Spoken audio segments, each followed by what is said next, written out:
watching the award-winning GHS-TV, a nationally recognized student television station.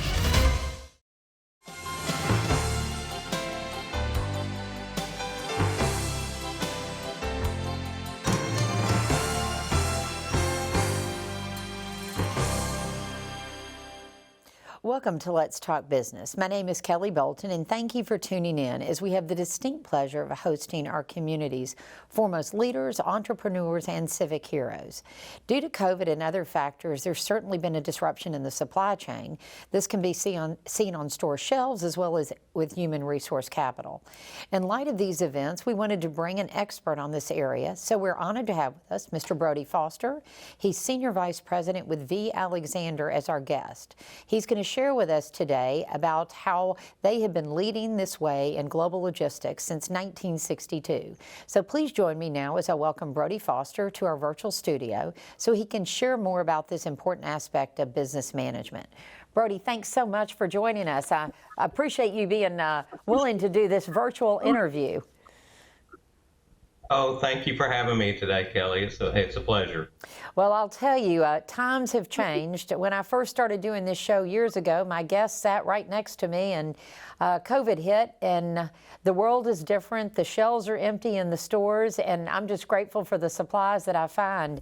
So it was really exciting to me during this kind of COVID world that we're living in that we had somebody with your level of expertise be able to join us on the show. And I thought maybe we would start by just talking about V. Alexander. If you could tell us a little bit about what it is, and then maybe what is logistics? Sure. Well, V. Alexander, we're a family-owned and operated business. We are a custom house broker and international freight forwarder. Now, that's a lot of fancy language to basically mean we are a travel agent for freight.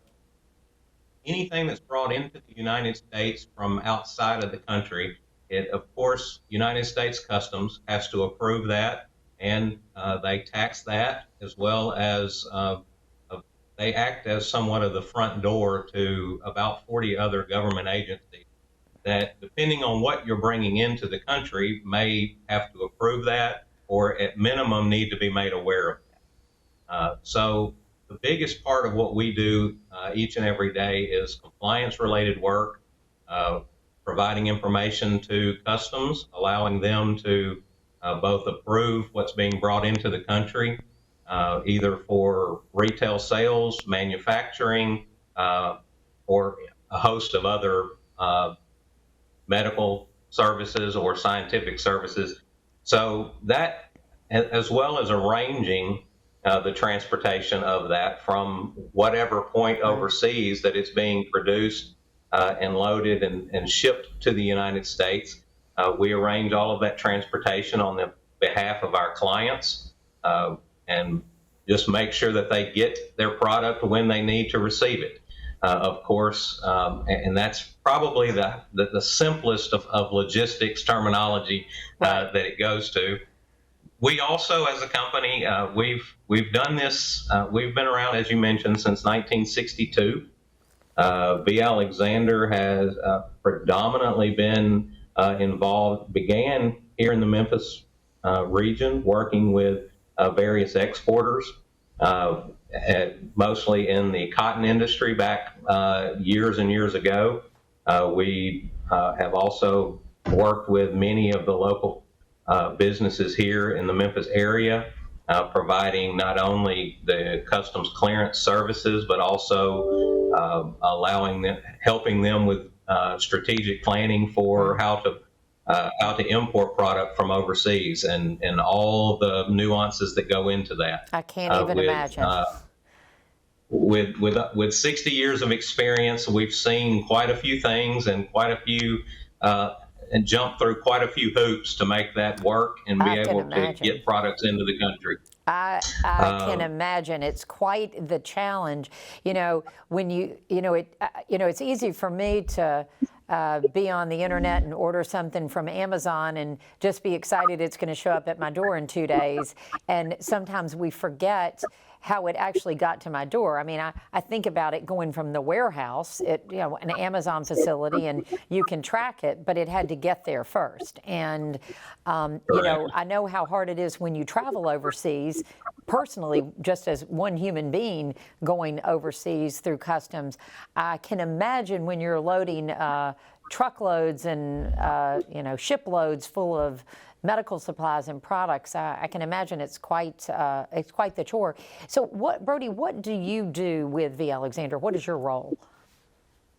Well, I'm the Chief Financial Officer, so predominantly I deal with the accounting and finance piece as well as the HR side of our business. Of course, having been here for 26 years, I've had my fingers in a little bit of everything. So I deal a lot with the day-to-day, a lot of the day-to-day planning of what's next. What are the ways that, as our industry is changing, what are the ways that we're going to be able to modify our service offerings? What are the new challenges that we see facing us, and how do we try to stay in front of those?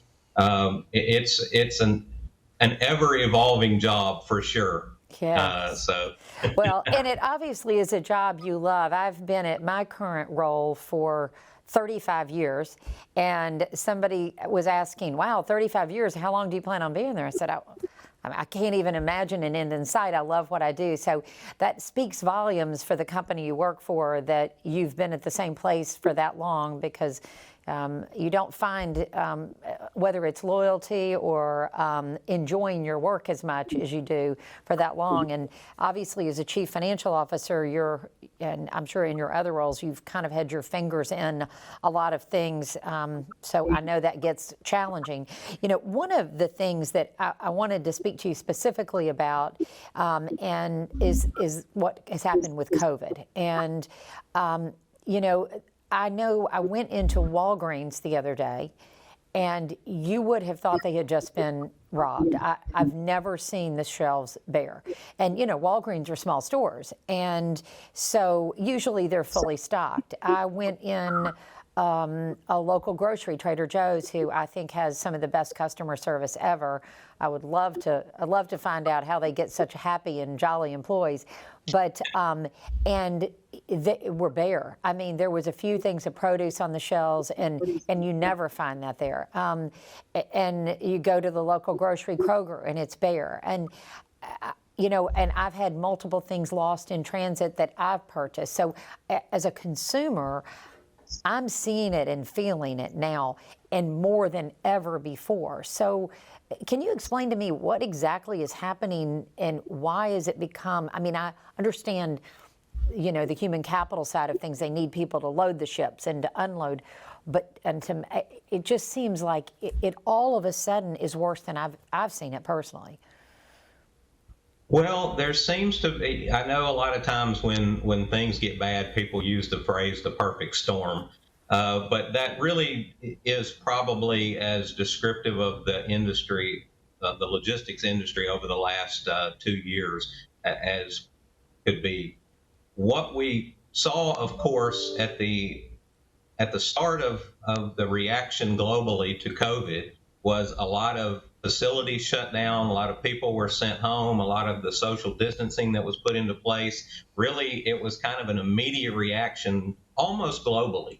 And so what we saw is plants were shut down, facilities were stopped, so nothing was being produced. So, of course, in the United States, as we are a largely import consumer country, so what happens with that is when the manufacturing resumed overseas, there's only so much space that so much cargo that can move at a single time. And that makes sense. That makes sense what you're saying.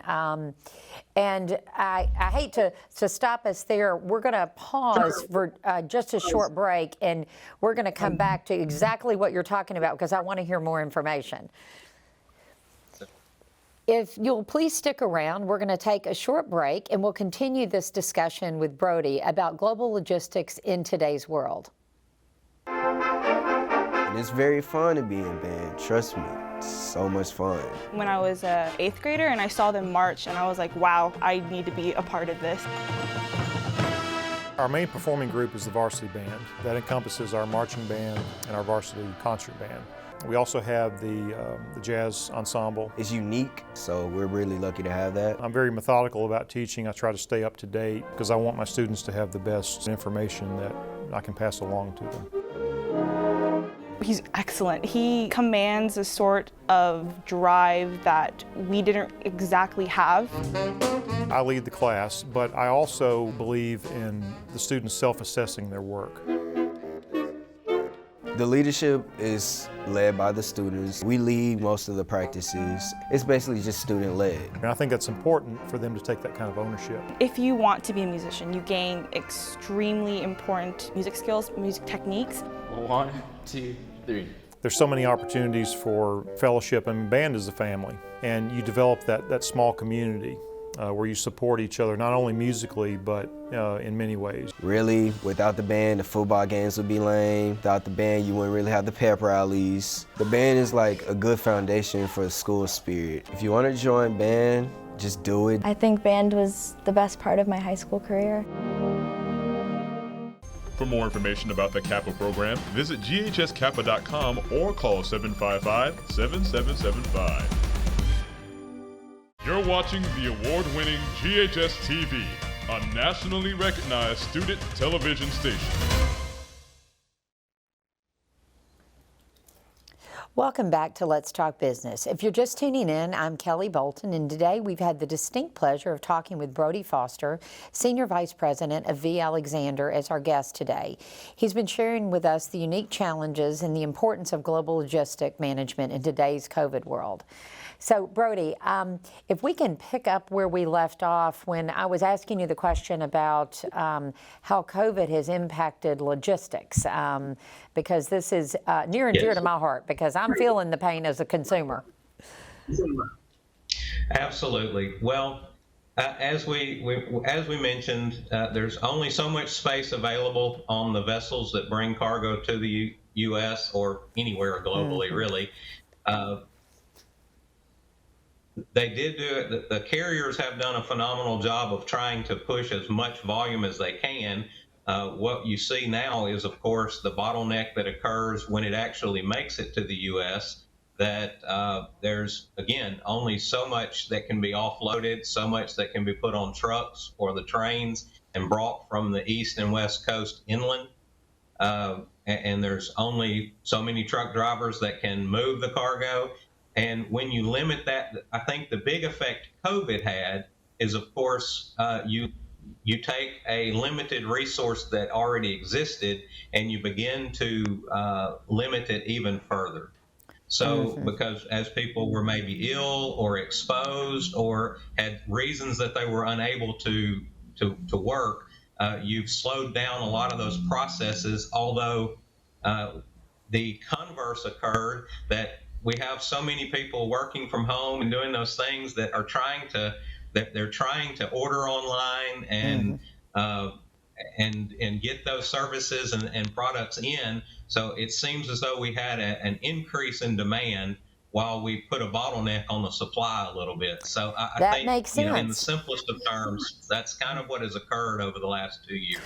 Thank you, Brodie. This is really interesting, this whole effect that COVID has had on the supply chain, and I appreciate you sharing with us. And all your comments make sense. I know for consumers it sometimes gets frustrating, but I'm just grateful that we have our health and that we are able to get the product. So thanks to people like you. Could you explain, has the Mid-South been more dramatically impacted than other areas, or are we feeling the impact like other parts of the country? Well, I would say what is unique in the Mid-South would be primarily us being so far inland in the United States. While that does create for the logistics industry, obviously Memphis has been a central part of that throughout its history. However, for us in these times, what we see is that the cost of transportation is substantially higher than 2 to 3 years ago. Right. So we're truthfully seeing that what would have cost you maybe $3,000 or $4,000 of a container load of cargo to come from the Far East into the Mid-South in 2019, maybe as much as $20,000 in 2022. Really? So, so as you see the news discussing, other news outlets discussing inflation, you see that, in the cost of your goods, just delivering them are 4 to 5 times what they would have been 2 years ago. Now, wow. and so there just are, that would probably be the single largest effect.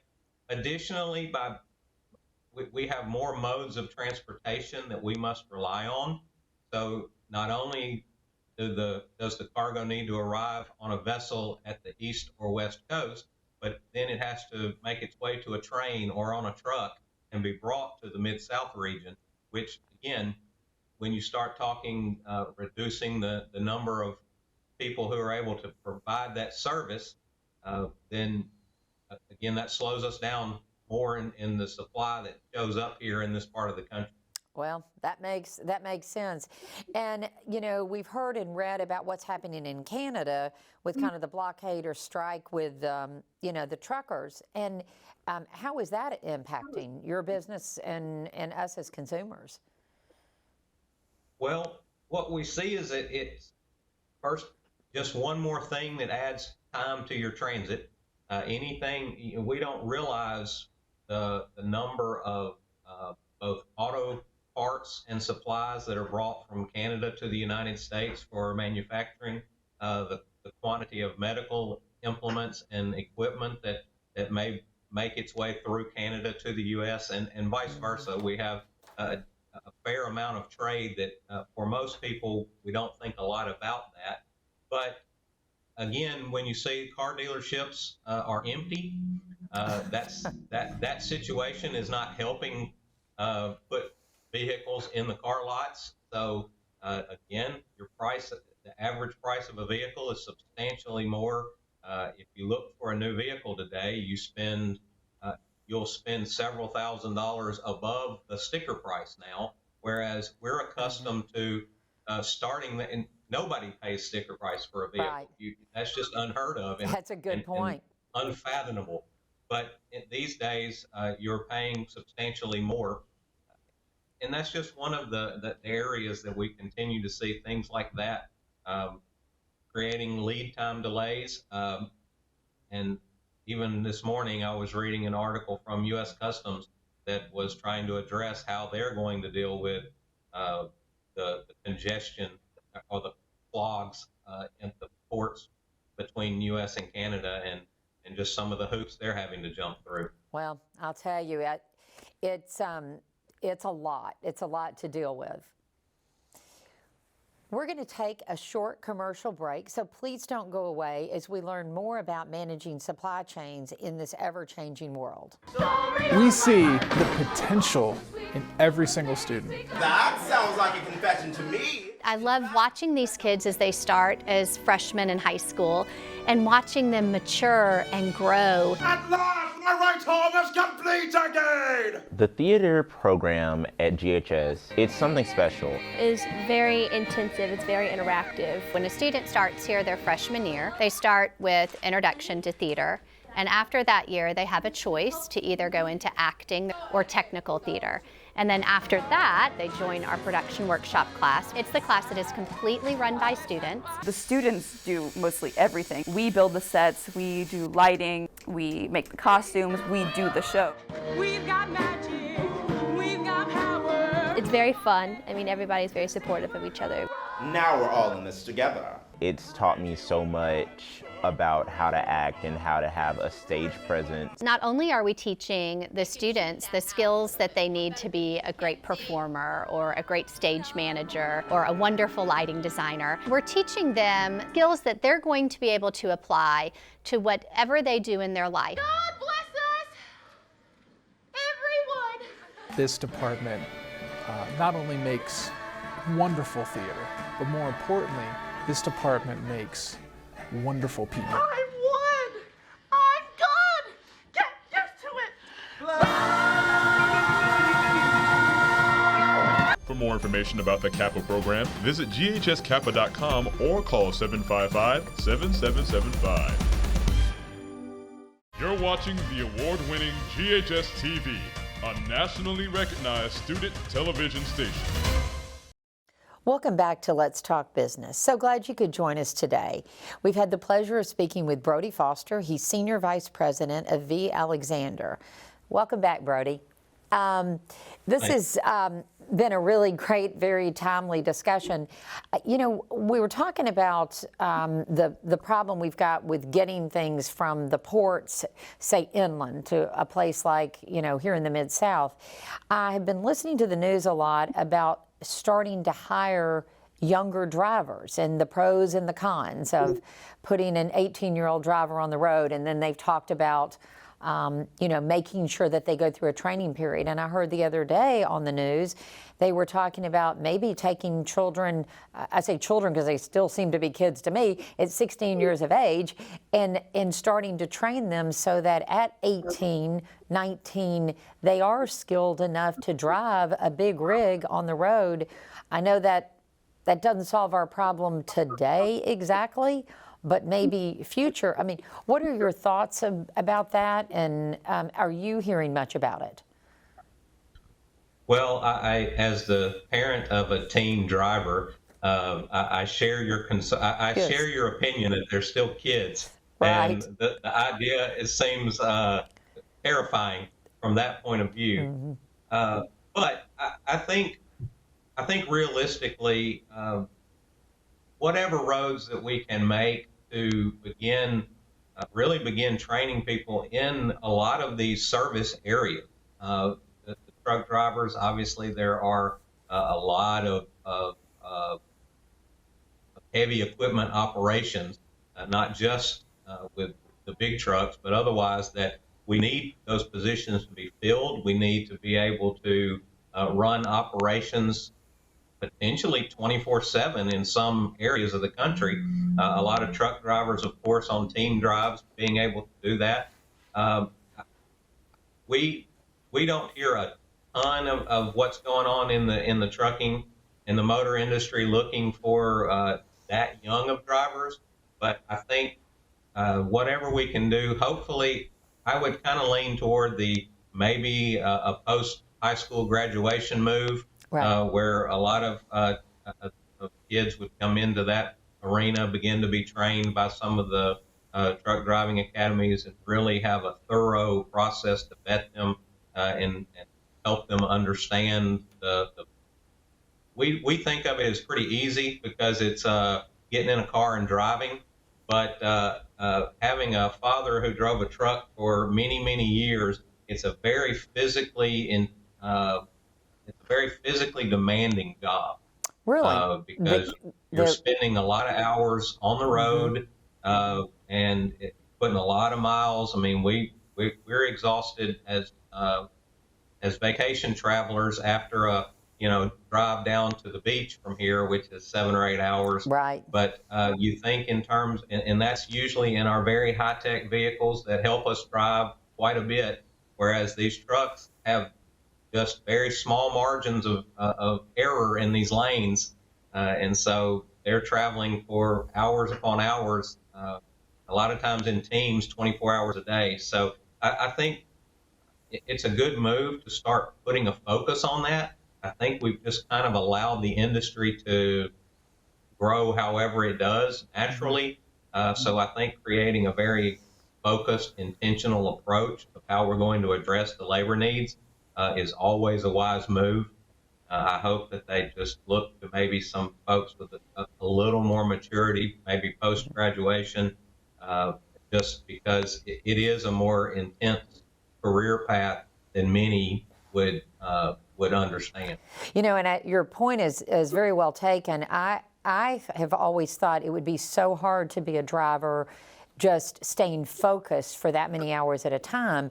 But I really didn't think about the physical endurance of having to be so alert and not having some of the great technology we have. You know, we get alerted if possibly somebody's in your blind spot, or you know, some people have cars that are fancy and keep you in your lanes. I mean, there's a lot of technology, and I really never thought about the physical endurance, because I think back to, you know, even whether it's driving just a tractor or something, how it's heavy and hard and you physically have to be focused. I haven't really thought about that. And when I hearing about these young drivers, I thought, how in the world? I mean, they're barely able to stay in a lane sometimes when they're first driving at 16 years of age, let alone a big rig. So, but I understand we've got such a huge need. And let's talk a little bit about labor cost, because I know every place that I go that I receive service from on an ongoing basis is raising their cost. And most of them send a letter to absorb the cost that we're having to endure. We're having to raise our cost. So I know the goods and services that I'm purchasing are going up, and a lot of it I'm hearing is because of labor. And I know as a CFO of a company, you're painfully aware of labor cost. What would you say has been kind of the maybe the average cost of labor increase that we're seeing? Maybe you've got a better way to explain it, but it just seems like labor costs have gotten high because of supply and demand. Well, we're seeing in a lot of cases in the transportation industry, a lot of the starting salaries in this business are up probably 25 to 30% over where they were 2 years ago. That's amazing. And so a lot of that is, of course, I know it sounds somewhat repetitive, but it is back to the supply and demand. And again, it's one of the things we struggle with, to understand exactly what's going on with the labor market and why there seems to be such a labor shortage. It doesn't appear that we've created so many new jobs that there just aren't enough people to fill them. It feels like we still have a lot of people who haven't returned to the workforce when there was such a dispersion at the beginning of COVID. But there also, I believe, one thing we have seen is there maybe has been some people who've chosen to retire earlier than maybe they originally intended. So they really did not return to the workforce when people began coming back. And as we see it, we see a lot of people having the opportunity to, if there's not immediate growth within your current position, you can shop that around pretty easily these days and seem to find an opportunity to grow somewhere else, or to step up in a position that maybe is going to be 2 or 3 years for you in your current job. So I'm hopeful that the bulk of that has kind of begun to settle down. We seem to see it slowing some. Well, I hope so. I do. I do. It's been challenging. Well, Brodie, it has been just a pleasure to have you on the show. And I would love to connect with you sometime offline or off air and just pick your brain some more, if you don't mind. Absolutely, Kelly. It's been my pleasure, and thank you. Thank you. Once again, I'd like to thank Brodie Foster for being with us today, and we thank you for tuning in. To get more information on our show, please check us out on the web at GHS-TV.org, where we're streaming live 24 hours a day. You can also check us out on Facebook, Twitter, and Instagram. I hope you've enjoyed our discussion, and I hope you will join us again next month on Let's Talk Business.